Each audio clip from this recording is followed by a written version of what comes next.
Baik, dan untuk memulai tentunya saya akan memberikan kesempatan kepada Bapak Freddy Tamrin, ya selaku CEO dari PT AJ Sentral Asia Raya untuk dapat membawakan sambutan untuk kita semua yang sudah hadir pada malam hari ini. Silakan Pak Freddy. Terima kasih Gladys. Selamat pagi semua. Assalamualaikum warahmatullahi wabarakatuh. Pagi. Salam sejahtera, shalom, namo buddhaya, Om Swastiastu, salam kebajikan.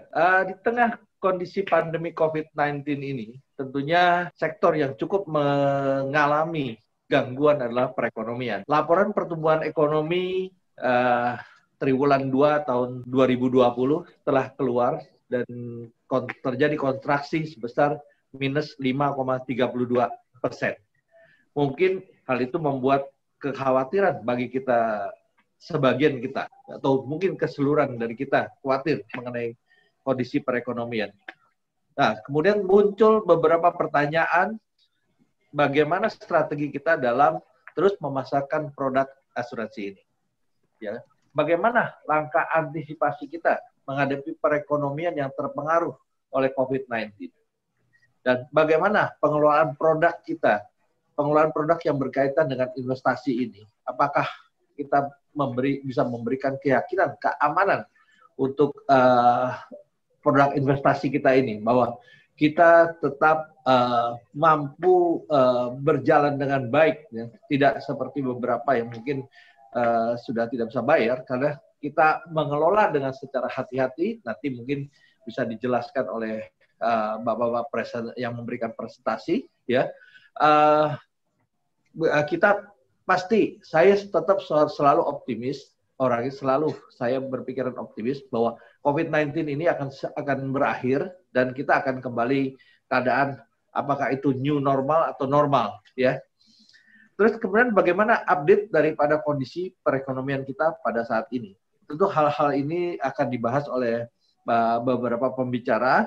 Untuk itu, saya mengucapkan banyak terima kasih kepada Bapak Fakhrul Fulvian selaku Chief Economic Trimegah Sekuritas, dan Bapak Suhendri selaku Chief Marketing Officer Agency and Distribution Support yang akan membahas mengenai masalah economic update yang terakhir. Untuk itu saya tidak berpanjang kata, saya ucapkan selamat untuk mengikuti seminar ini dan semoga memberikan manfaat yang besar kepada Bapak Ibu sekalian. Terima kasih. Saya kembalikan kepada Gladys. Baik, terima kasih Pak Freddy untuk sambutannya, dan tentunya pada malam hari ini saya mengajak Bapak Ibu untuk benar-benar siap belajar, ya, bahwa kita siap-siap menyimak apa penyampaian dari bapak-bapak speaker, ya, nantinya. Dan tadi sudah dikatakan oleh Pak Freddy, ya, benar sekali, dalam kita kegiatan memasarkan produk asuransi, kita juga memasarkan produk asuransi yang berkaitan dengan investasi. Dan tentunya ini akan berkaitan dengan banyak sekali di training, ya. Dari Bapak Ibu trainer memberikan training, dari Bapak Ibu development mungkin memberikan training, Bapak Ibu mungkin sering mendengar kata-kata NAB, ya, wah NAB kita lagi naik atau turun nih, wah investasi itu sebenarnya gimana ya, apakah pasti, apakah tidak pasti. Nah, dengan CAR sendiri itu seperti apa, dan perkembangan ini tentunya kita akan bahas bersama-sama, dan langsung saya berikan kepada Pak Suhendri untuk dapat membahas terkait perkembangan NAB dan investasi di Sentral Asia Raya. Silakan Pak Suhendri. Selamat pagi Bapak Ibu semua. Mudah-mudahan Bapak Ibu semua pada sehat-sehat semua dan mudah-mudahan COVID berlalu. Saya minta izin Pak Farul, saya duluan ya Pak, bawain presentasi. Materi saya yang ringan-ringan, kalau Pak Farul kan yang agak berat-berat dikit lah. Jadi materi yang ringan-ringan dulu, saya mau update mengenai mengenai NAB kita dikit-dikit ya. Iya. Nanti saya sharing screen dulu. Nah, ini dia. Saya mau bawain topik mengenai perkembangan dan update mengenai NAB. Kita mulai dulu dari keadaan CAR sekarang. Ini adalah data yang saya ambil per Juni 2020. aset kita pada waktu tahun 2018 itu ada 6,7 T. 2018 ya. RBC kita ada di tahun Juni 2020 ada 195,7%. Dan aset sekarang adalah 8,27 T per Juni 2020. Jadi kalau seandainya dibilang bahwa kita punya RBC ini kalau masih di atas 120%, artinya perusahaan kita masih bagus. Nah, ini kita belajar sedikit mengenai apa itu RBC. RBC itu adalah salah satu metode pengukuran batas tingkat solvabilitas yang disyaratkan dalam undang-undang untuk mengukur tingkat kesehatan perusahaan. Nah, jadi kalau syaratnya di sini sesuai dengan OJK adalah minimal 120%. Sedangkan kita tadi 195%. RBC itu tidak perlu tinggi-tinggi Bapak Ibu semua. Karena kalau misalnya RBC itu tinggi-tinggi ya apa gunanya duit modalnya nganggur. Duit pemegang saham itu kan nganggur di perusahaan ini gitu loh. Jadi yang penting kita minimal ada 120, kita di atasnya jauh gitu loh. Nah, RBC itu sebenarnya tujuannya untuk apa sih? Pertama, mengetahui besarnya kebutuhan modal perusahaan sesuai dengan tingkat risiko. Kedua, mengukur tingkat kesehatan perusahaan. Ketiga, mengurangi biaya pelit. Biaya pelit ini maksudnya ya kalau seandainya perusahaan dipelitkan atau apa, cukup nggak sih kita perusahaan ini membayar kewajiban-kewajibannya? Nah, habis itu juga membantu regulator dan mengukur nilai aktual dari ekuitas. Ya, ini selanjutnya aja. Ini semua materi dasar-dasar aja. Nah, sering-sering juga Bapak Ibu semua kan dengar mengenai NAB lah, nilai aktiva bersih lah, net asset value atau NAV itu semua sama. Nah, apa itu NAB? NAB itu yaitu alat ukur kinerja unit link terlihat pada harga satuan unit penyertaan yang menjadi indikator sebagai untung atau ruginya investasi pada reksadana atau unit link yang dikerjakan oleh manajer investasi. Ya kan? Nah, dalam hal ini kita CAR mengelola sendiri semuanya unit link yang ada. Nah, tentu kita serahkan untuk yang Ibu Regina yang mengelolanya itu sama teman-teman yang ada di tim investasi ya. Kita lanjut. Nah, ini beberapa yang populer kita punya unit link. Yang saya bahas di sini ada 4. Yang sering kita dengar itu mungkin Carling Profix, ya kan? Carling Profix itu kita punya sekarang dana kelolaan. AUM itu adalah jumlah dana kelolaan. Ada 340 miliar. Kalau kita punya Carling Promix, yang ini teman-teman dari 3i ini rata-rata masuknya ke sini, itu ada sekitar 2,5 T. Ya kan? Nah, yang fleksi cuma 37 M. Nah, Carling Profix ini rata-rata kita investasikan di mana? Nanti ada di slide berikutnya. Rata-rata kita investasikan di efek pendapatan tetap itu antara minimal 10 sampai maksimal 90%. Dan di saham juga sama, minimal 10, maksimal 90%. Oke.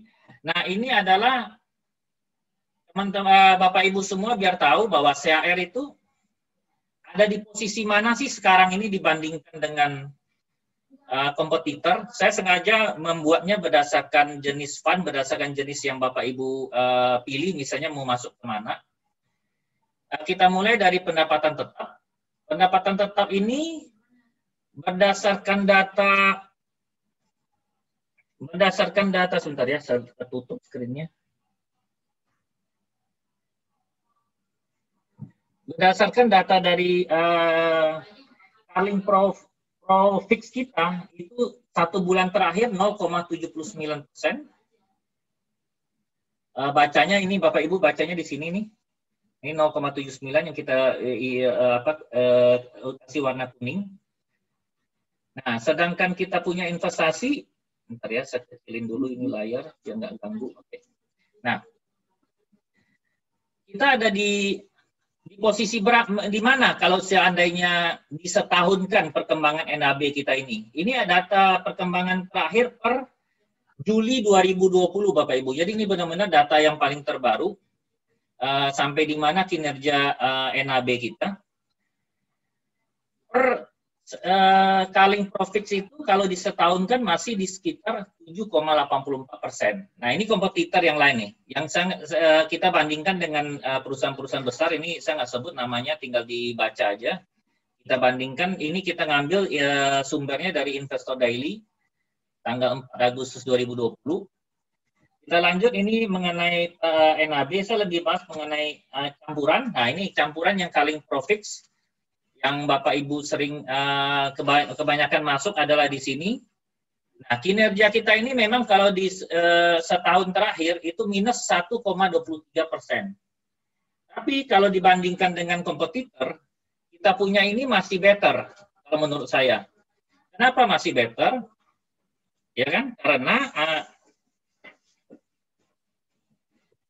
Kenapa masih better? Karena kita punya dibandingkan dengan kompetitor lain nih, coba misalnya yang ini misalnya kan minus 10% ya kan, kita yang paling pro ultimate yang balance kita 5,81, ini karena fundnya baru ya.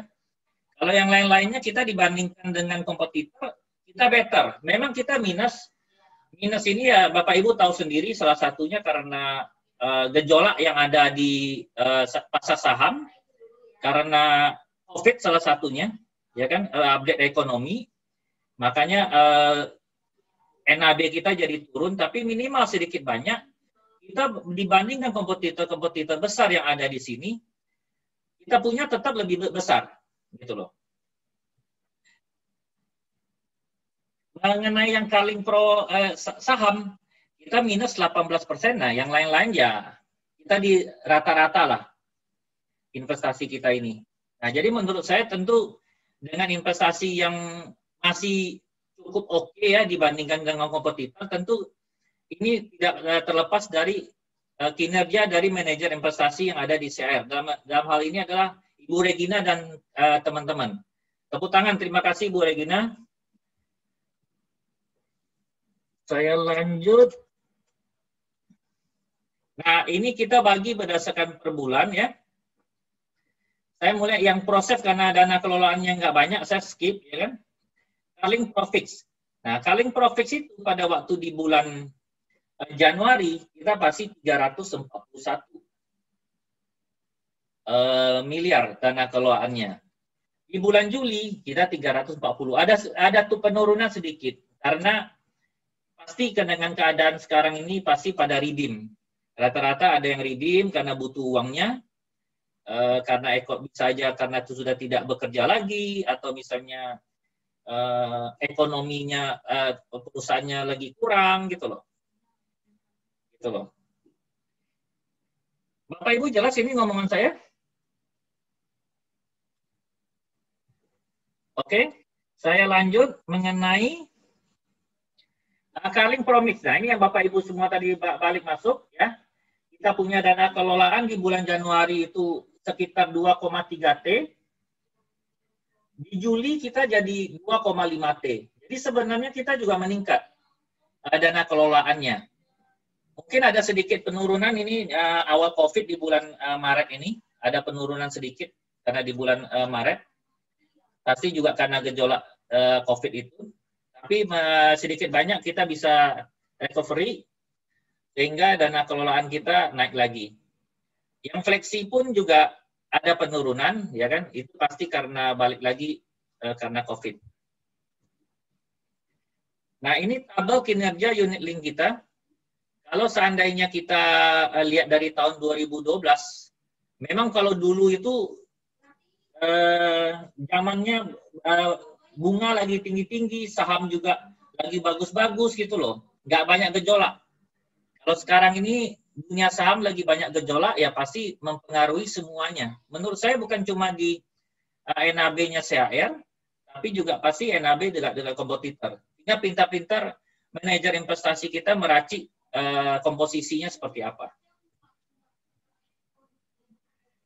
Nah, investasi mengenai unit link ini atau produk yang dikaitkan dengan investasi mengandung resiko. Kinerja masa lalu tidak mencerminkan kinerja masa datang. Jadi saya mau tegaskan lagi Bapak Ibu bahwa apa yang tadi saya presentasikan itu tidak menjamin kinerja di masa mendatang.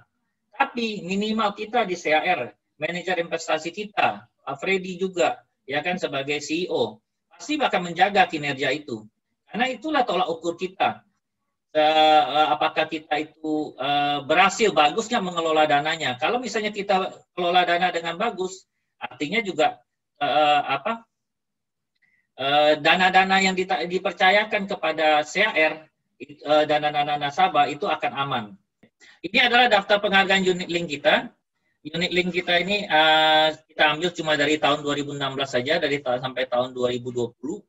Dari beberapa perusahaan yang menilai ya. Dari majalah Infobank, unit link tahun 2016 kita banyak mendapat penghargaan. Ada 16 ini penghargaannya, semua predikatnya bintang 5 Bapak Ibu semua. Jadi ibaratnya kinerja yang paling sangat bagus, yang paling tinggi kinerja kita. Bapak Ibu lihat sendiri next. 2017 kita bintang 5, cuma kita turun ada 12 penghargaan saja. Nah, ini dari Warta Ekonomi dari tahun 2018. Nah, kita juga dapat predikat bintang 5. Beberapa fund kita juga kinerjanya, ada peringkatnya juga. Paling profit kita peringkat 1, ya kan. Mixnya ada tingkat berapa tuh? Tingkat 1 juga, ya. Kinerja 5 tahun terakhir, 10 tahun terakhir, ya. Ini Infobank yang paling terbaru, Infobank tahun 2019, ya. 2019 kita dapat 17 penghargaan, semua juga predikatnya bintang 5. Kita punya kinerja juga cukup oke. Rata-rata kita peringkat 3 besar, artinya itu sudah bertahun-tahun lah. Menurut saya, ini adalah pihak ketiga yang menilai kinerja investasi kita, kinerja unit link kita, kinerja NAB kita. Pihak luar yang nilai, dan pihak luar itu nilai bahwa kita itu kinerjanya cukup oke. Menurut saya sih, kita tidak akan menyia-nyiakan kepercayaan nasabah. Gunakan Bapak Ibu semua penghargaan kita dapat ini untuk nilai jual kepada nasabah. Dan boleh diberitahu kepada nasabah bahwa kinerja investasi kita cukup oke dibandingkan dengan perusahaan kompetitor lainnya. Next, juga sama penghargaannya dari Infobank, Infopesta, Unit Link Award 2018, ya kan? 2019, 2020. Kita juga ada Digital Brand Award tahun 2020, ya kan? Oke. Saya rasa sekian presentasi saya. Bapak Ibu semua, terima kasih atas kepercayaannya. Tolong sampaikan hal-hal yang positif pada nasabah kita, kepada agen-agen kita, bahwa perusahaan kita tetap akan terus bertumbuh, perusahaan kita juga tidak terdampak COVID terlalu besar, ya kan? Dan kita juga kelola dana dengan sebaik-baiknya. Mudah-mudahan kita tetap sehat Bapak Ibu semua. Terima kasih. Ladies, mari. Baik, terima kasih Pak Suhendri.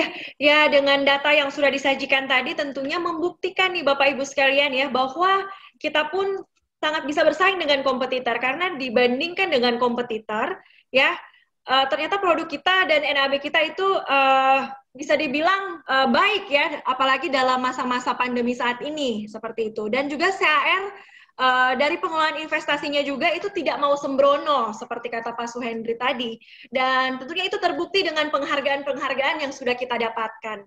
Nah,